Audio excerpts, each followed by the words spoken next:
Joining me is Chester Tan, CEO of AFA Technologies, which is a leading supplier of automation equipment for industries, including medical gloves. Now, Chester has been a Vistage member since 2017. Thank you so much, Chester, for making that long drive from Malacca to come to KL to do this interview. It's my honor. Well, thank you so much.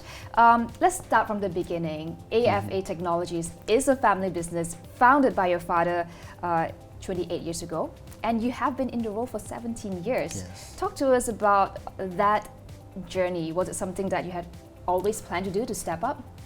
Okay, yeah. So first of all, thanks for inviting me for this interview. I feel honored for it.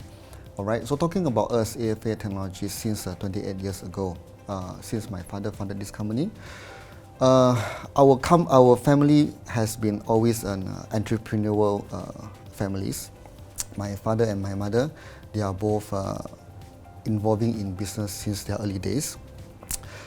Particularly my father, so he actually founded this business because of his own passions, because he very in love in engineering, so he was one of the pioneer in this automation industry in Malaysia. So since young and since kid, we always sat behind of the car, and my father and mom always discuss about business. This has more or less influenced us about the entrepreneurships and the business world exposed to us. And my fathers and my mom, they always encourage us during holidays, school holidays, to go back to the office, doing anything, such as just photostats, the documentations, filings. So this has been, I can say that maybe it's well planned by my fathers, that one day he wished us to take over his business. Okay. Well, you had interest in software engineering as a kid and growing up, but now you are, of course, the CEO of an industrial machinery company. So talk to us about that journey for you. Oh, okay.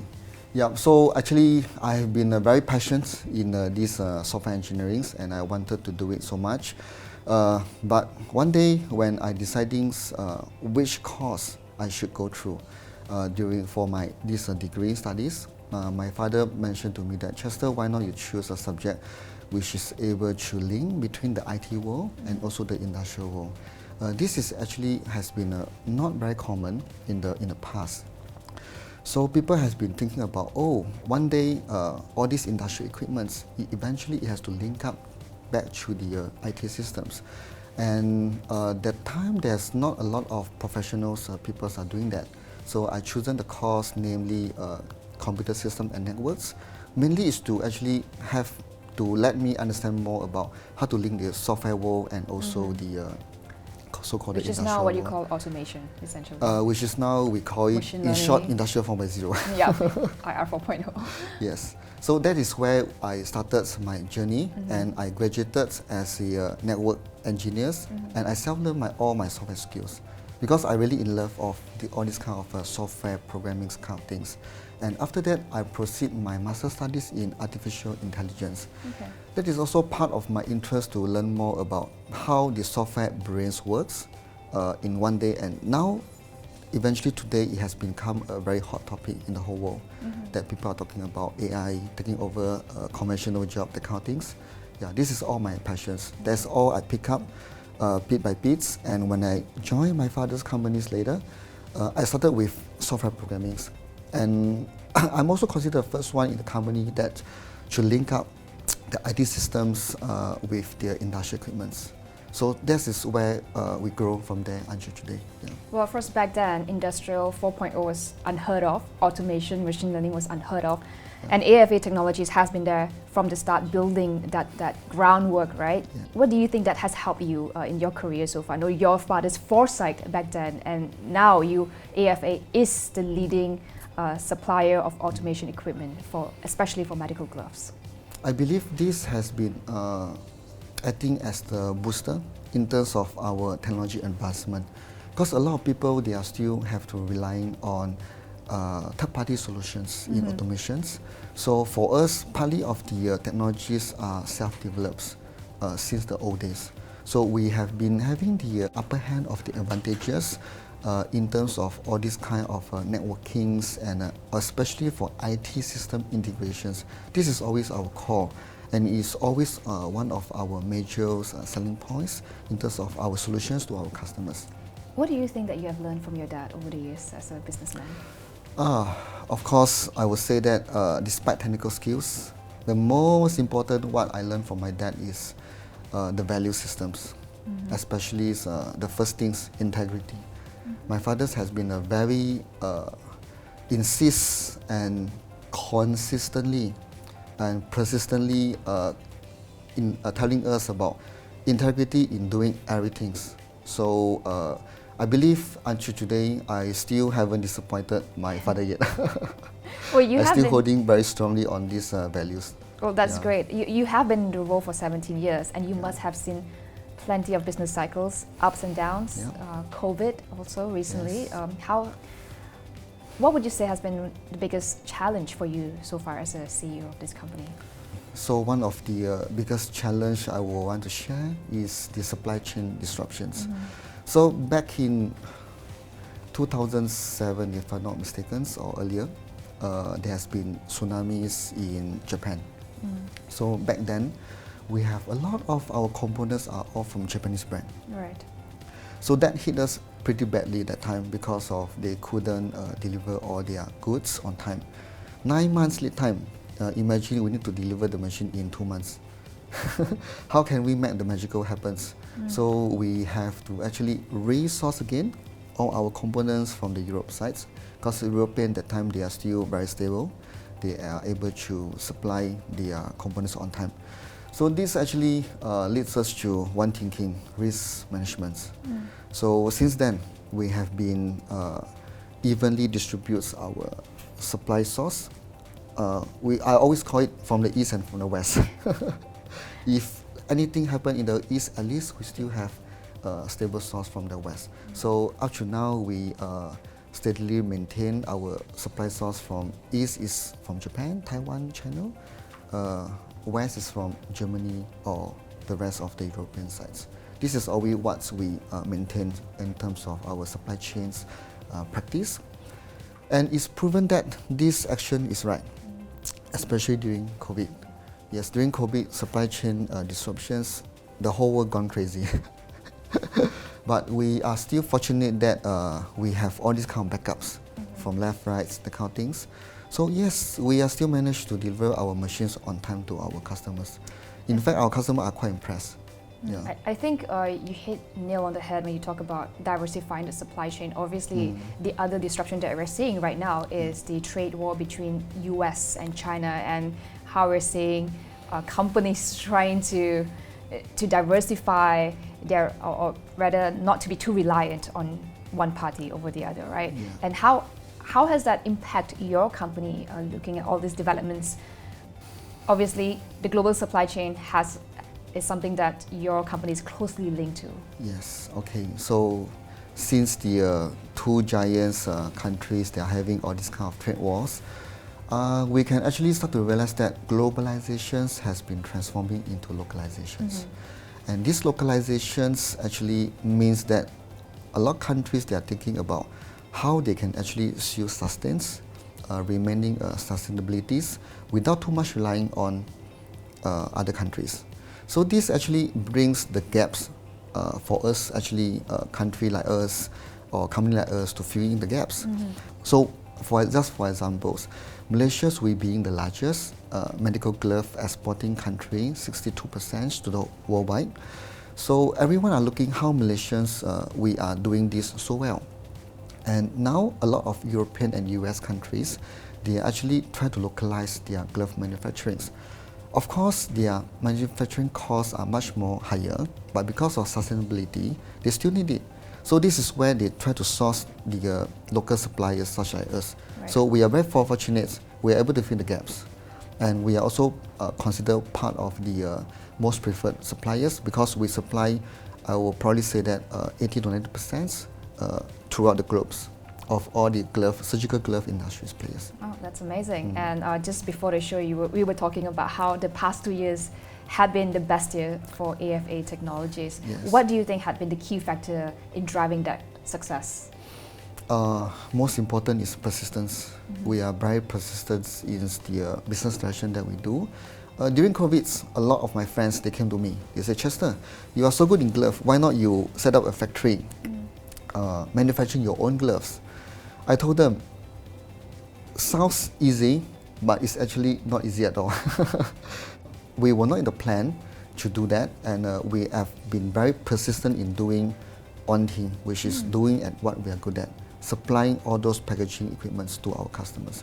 So this has been driving us in the right directions, and when the time comes or the opportunity arises, we are ready.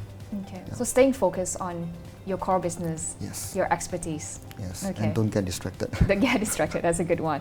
Okay, I do want to ask you some biggest challenges facing this leaders these days obviously is talent, right? Finding the right talent, and equipment manufacturing may not be seen as a glamorous job.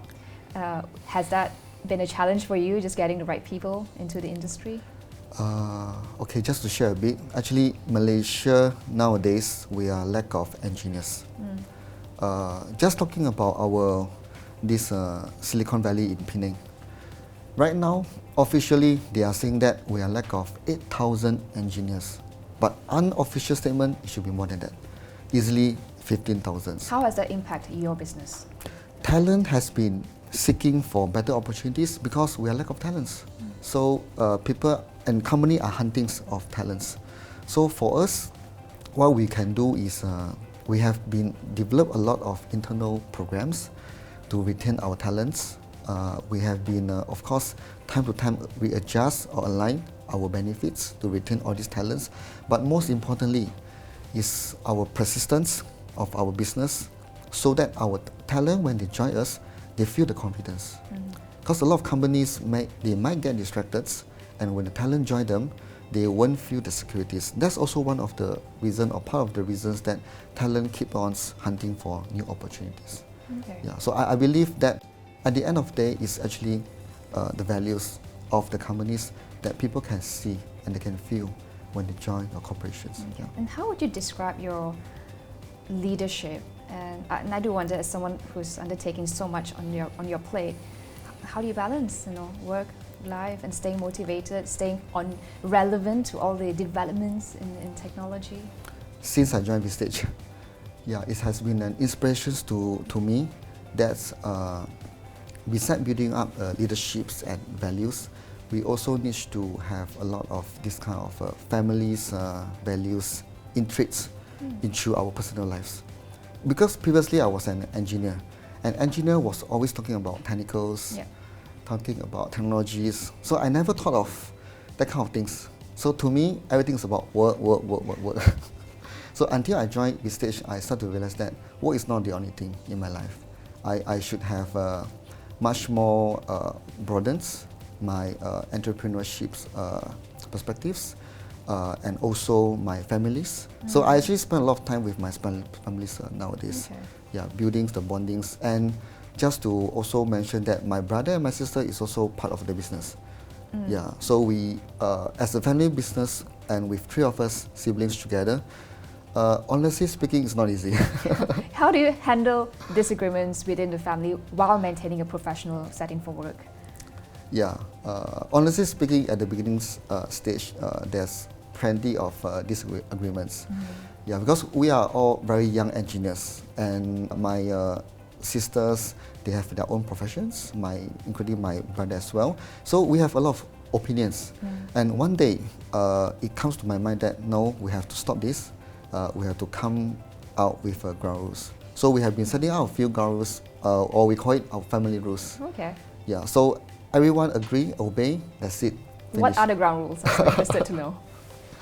So, okay, back in 5 years then, my father decided to pass the baton to me. So I told my father, yes, I'm okay to take over, but we have to set out the base rule. So the first of all, we have to define who is the leader. Then we have been a very peaceful discussion. Then everyone agreed that, okay, Chester, you take the batons, we will support you. The kind of thing. This is the first rule. And the second one is we limit the numbers of our family members in the business, because we want to stay professional. Okay. Yeah, and we actually also wanted to create more opportunities for our employees, so that they understand, although this is a family business, but there are plenty of opportunities for everyone to grow. Right. That we are not going to get in more Tan families member into the groups, so that everyone they feel comfortable. This is the two basic ground rules that we have set. Okay. Yeah. And was it as a result of your experience with Vistage? How yes. has that shaped? How has that shaped up, right? Yeah. It's actually a lot of discussions between our family members, and of course, inspirations from my coach. Yeah, Dr. Wilson. Okay. Yeah.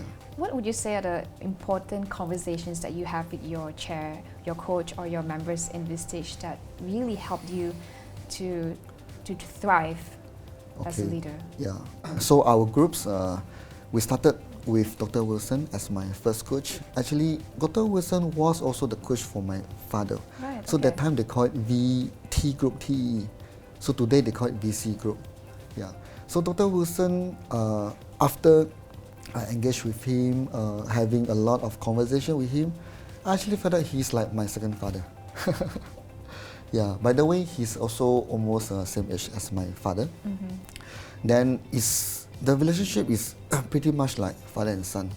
So I share with him a lot of my thinkings, Right. and he's actually able to provide me a lot of his insights.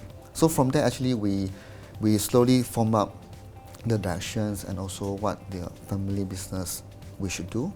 And really, I feel it is a very wonderful journey for me. That's why I'm still in the VC group until now. All right. Yeah. That's fantastic. Just one final question. If you have a chance to have a dinner with a business leader, dead or alive, who would it be and what would you ask him or her? Okay, good questions. So I believe if my members of VC, they're looking at this question right now, you guys know that my role model is always Mr. Chu from Vitrox. And Mr. Chu today, he's still very actively in his organizations, and all the while I've been inspired by him, the way how he drives his business. Not the numbers growing, but the values that he actually intrigue or bring into his organizations. That really inspired me a lot. But if you ask me about a leader which is already passed away, of course it's not in business field, will be the former Prime Minister of Singapore, Mr. Lee Kuan Yew. Right. I look at it as a so-called family generations kind of passing through the power, but of course in a very professional way. I look at it, and I'm very impressed of these leaders, how he actually built the country from such a small country without any natural resources, and today is the top country in the whole world. So these inspirations actually really inspire me a lot, and I really learned a lot from these former Prime Ministers of Singapore. All right. Well, thank you so much, Chester, for sharing your thoughts, and best of luck with what you're doing at EFA Technologies. Thank you very much, Cynthia.